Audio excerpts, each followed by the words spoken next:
Break के बाद स्वागत है आपका। विकास दुबे के एनकाउंटर पर अब सियासत भी हो रही है। राष्ट्रीय लोक दल के उपाध्यक्ष जयंत चौधरी भी उन नेताओं में से एक हैं जिन्होंने एनकाउंटर पर सवाल खड़े किए हैं।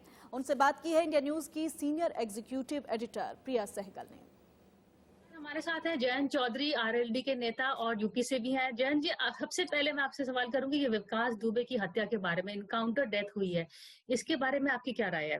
First reaction. देखिए, कुख्यात बदमाश था, 8 पुलिस कर्मियों को मारा, इसलिए कोई भी संवेदना उसके साथ किसी की नहीं है। और बहुत से लोग ये चाहते थे कि ऐसा हो, बहुत से लोग चाहते थे कि हाँ, इसे सजा मिलनी चाहिए अपने कुकर्मों की, लेकिन जो तरीका अपनाया गया वो भी उससे कई प्रश्न उठते हैं। किसको बचाना है, किसको मारना है, ये फैसला ना मुख्यमंत्री ले सकता, ना दरोगा ले सकता। तो ये दुर्भाग्यपूर्ण है जिस तरह से हुआ। सबको मालूम है जो कहानी रची गई कि वो भाग गया था और उसने पिस्तौल छीन ली, इसे कौन मानेगा? मुझे लगता है कि बॉलीवुड में भी अभी ऐसी स्क्रिप्ट नहीं लिखी जाए। तो इसलिए सवाल उठता है कि अमानवीय प्रशासन अगर हो जाएगा और कानून के रक्षक अगर भक्षक बन जाएंगे, तो आज एक माफिया को मारा गया है, लेकिन कल को किसी आरटीआई के एक्टिविस्ट को मारा जा सकता है, कल के किसी कार्यकर्ता सामाजिक आदमी को पकड़ा जा सकता है, किसी को भी ऐसे पुलिस घेर सकती है या योगी जी इशारा कर सकते हैं। तो ठोक दो वाली राजनीति इस देश के लिए हानिकारक है, लोकतंत्र के लिए हानिकारक है। लेकिन जब से एलिगेशन ये भी है कि जब से योगी सरकार आई है 2017 से, तो 1500 एनकाउंटर डेथ्स एक रिपोर्ट मैंने पढ़ी थी हुई हैं।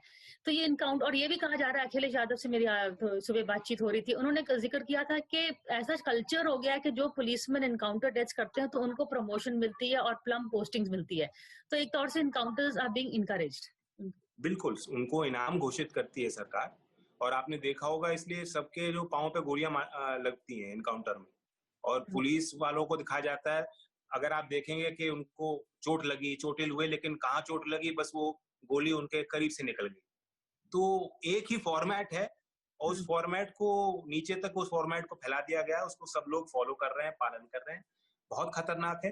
राजनीति का हिस्सा मुठभेड़ नहीं हो सकता। कानून के पास अपने हथियार होते हैं, अपने तरीके होते हैं।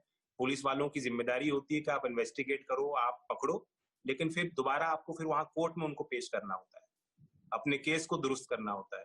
तो हम सिस्टम के रिफॉर्म पे हम चर्चा ही नहीं कर पा रहे। हम ये कह ही नहीं पा रहे कि न्यायपालिका को इतनी देर क्यों लगी। इस आदमी पे 65 मुकदमे थे, दर्ज थे, क्या कारण थे कि कोई इसके खिलाफ गवाही नहीं कर पा रहा था या उसको सजा अब तक नहीं मिली? उस मूल कारण पे तो हम जा ही नहीं पा रहे। अब लोग खुश हैं, चलो मार दिया, बात खत्म, किस्सा खत्म। अब कोई नहीं सोचेगा कि उसके तार कहाँ कहाँ जुड़े थे, कौन उसकी मुखबरी कर रहा था, कौन राजनीतिक लोग उसको शरण देते थे, राजनीतिक पार्टियां ऐसे लोगों को टिकट क्यों देती हैं, चुनाव क्यों लड़ाती हैं, समर्थन उनका क्यों करती हैं, उनसे क्यों लेती हैं। उस बड़े बुनियादी सवाल पे तो आपको चर्चा होनी नहीं। केस सॉल्व, केस खत्म। ये समाजवादी पार्टी का मेंबर था कहा जा रहा है, उनकी मां ने कहा है, अखिलेश कहने के नहीं था। तो आपको कुछ इसके बारे में मालूम है, उनका राजनीतिक किस तरह से ताल्लुक? मैं तो विकास दुबे का नाम तब जाना जब उसने कांड किया, लेकिन मैं आपको बता दूं कि हर जिले में उत्तर प्रदेश के कई विकास दुबे आपको मिल जाए। और सिर्फ एक विकास दुबे के मारने से, क्योंकि जब सिस्टम में आप विचार कर ही नहीं रहे हैं, कुछ ना कुछ बदल पा रहे हैं, एक विकास दुबे के मारने से अपराध रुकने वाला नहीं। उत्तर प्रदेश में जब से योगी आए हैं वो ठोक दो चिल्लाते आए हैं, यही दावे करते हैं कि हमने इतने एनकाउंटर कर दिए।